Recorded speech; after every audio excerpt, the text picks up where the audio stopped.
The pandemic is here, but don't panic. I'm not here to add to the fear-mongering of the pandemic. I'm here to share a little of what I've endured as a small business owner and provide some tips to survive the coronavirus. Many small business owners are concerned about the impact this virus is having on their business. I get it. Many small business owners are in the exact same position as you. Some feel the virus is overblown, while others feel that the end is near. No matter where you lay on the concern scale, the pandemic has arrived and now we're faced with a new normal. Hi, I'm Lisa Stewart, founder of Build Your Own Small Business. If you want to learn the strategies and tactics on how to treat your customers in a delightful way so they never forget how you made them feel, then start by subscribing and clicking that little bell so you don't miss anything. Now, take a deep breath and think of this as an opportunity to overcome an obstacle. I've been through many obstacles in my life. Recessions as soon as I graduated, to the 2008 fallout. During that time, I fell into a deep depression for a year. That's something I don't care to repeat. I had to figure my way out of the mania to make sense of it all. The key is to remain flexible like bamboo. As a resident of Washington, we're trying to stave off a viral epidemic and mitigate panic. The coronavirus is unfolding across the world, and Seattle is ground zero. Our Governor Inslee has discouraged large groups from gathering, and that roughly translates into about 250 people. Big companies are requesting employees work from home, and many folks living in neighboring bedroom communities are leaving the downtown empty. Downtown Seattle small business owners are already suffering due to the lack of midday foot traffic. Transportation hubs like the light rail are experiencing half the daily commuters. Buses are more than half empty. Many major public events have been postponed or canceled, especially in the Seattle area. Many cities are at the ready to start ordering involuntary isolation and quarantines. Again, I'm not here to fearmonger or spread bad information. I encourage you to stay in touch with the World Health Organization for updates. I want to share my pragmatic tips with you so that you can turn your panic into preparation for the new normal. When times get tough, I get creative, and you can too. Right now, the hardest hit markets are the offline brick and mortars like eateries, personal services, and self-services, in that order. Let me explain. Eateries. Some of the most significant declines include eateries and anything that includes touching. Restaurants, cafes, and coffee shops are ringing in less than half the sales from an average typical day. Personal services. Other decreased sales are bookings that include massages, manicures, hair and makeup. And self-services. Gyms and yoga studios are experiencing a decrease in foot traffic due to the social distancing protocols. Once things stabilize, we'll create a new normal, much like Hong Kong has over the past few months. Fingers crossed that we create a vaccine, but until then, how do small businesses like these try to survive this kind of storm? As a small business owner myself who owned a brick and mortar for a few years, I've been through some shit, and I have a few suggestions. So, don't let anxiety get the better of you. Take a deep breath and look at the options you already have at your disposal. First, I prep for the worst and hope for the best. What does this mean?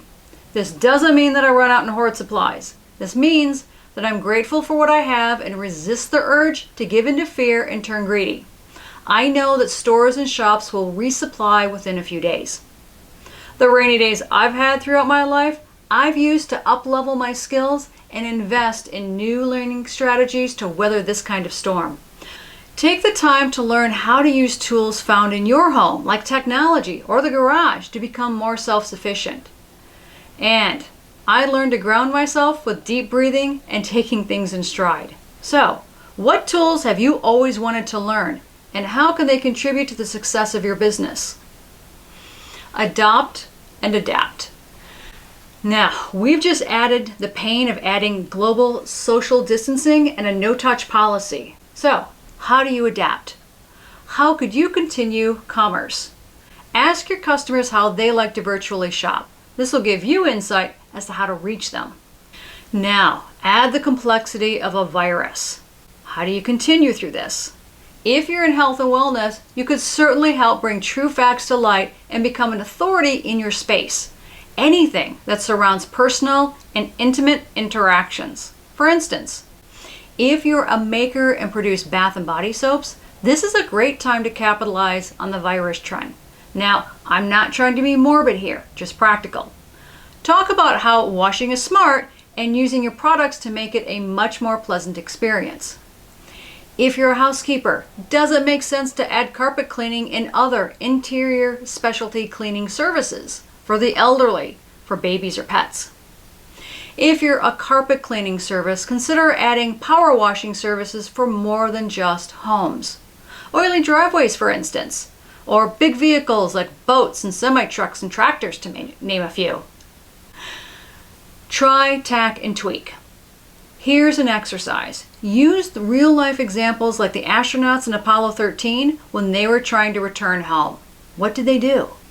They reviewed their assets and ideated several attempts to improvise a solution to repair their life support systems. While this seems a little bit extreme, we can use this as inspiration to remain cool and review our assets.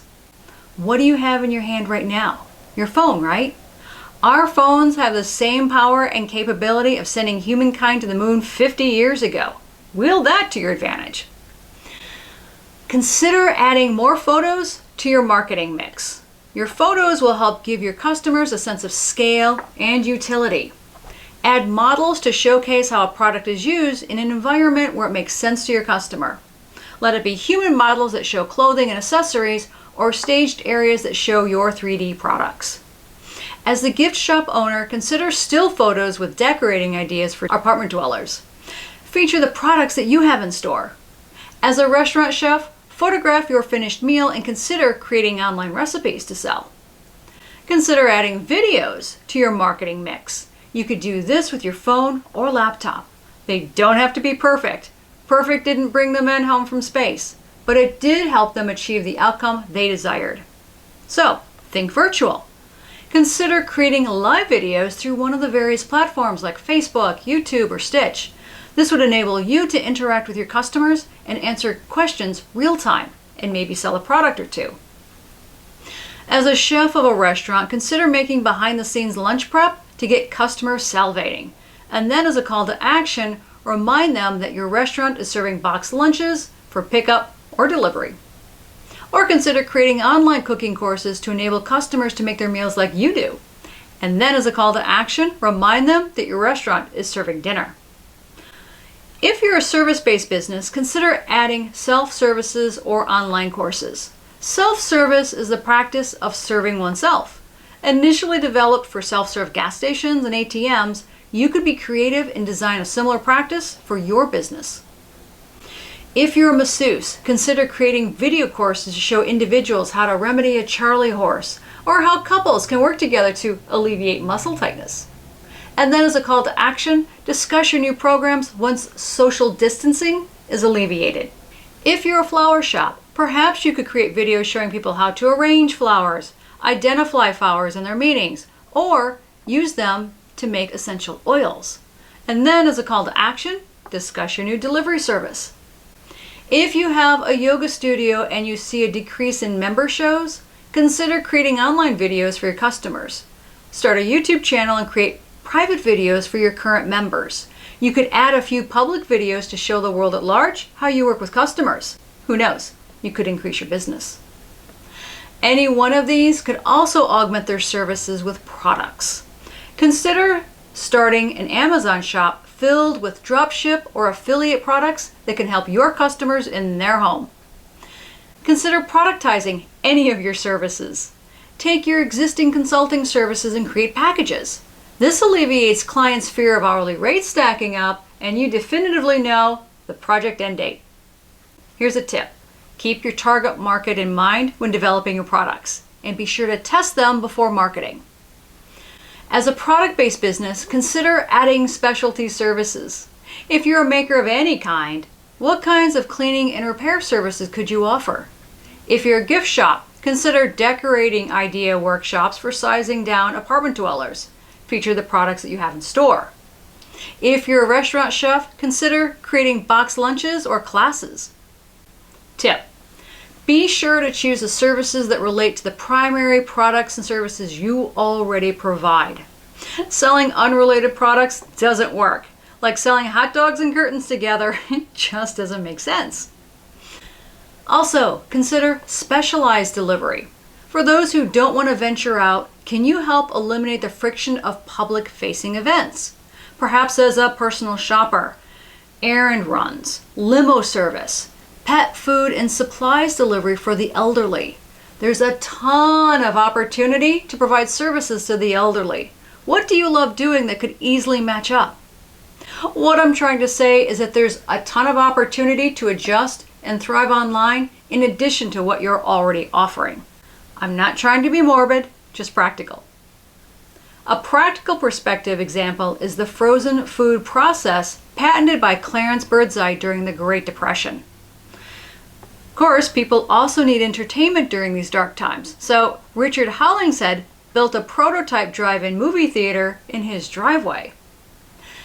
Take a deep breath and consider how you can convert your panic into possibility. After the storm, flex your imagination. If you're a brick and mortar, imagine that you no longer have a permanent location and you still need to sell your products. As painful as it is, flexing your imagination is a lot less painful than having no street address. So, give it a stretch and imagine that you no longer have a place for customers to walk into. How could you take advantage of already existing options? If you're a product-based business and you still need to limit your interaction, rethink actual real-life selling space. Consider borrowing space.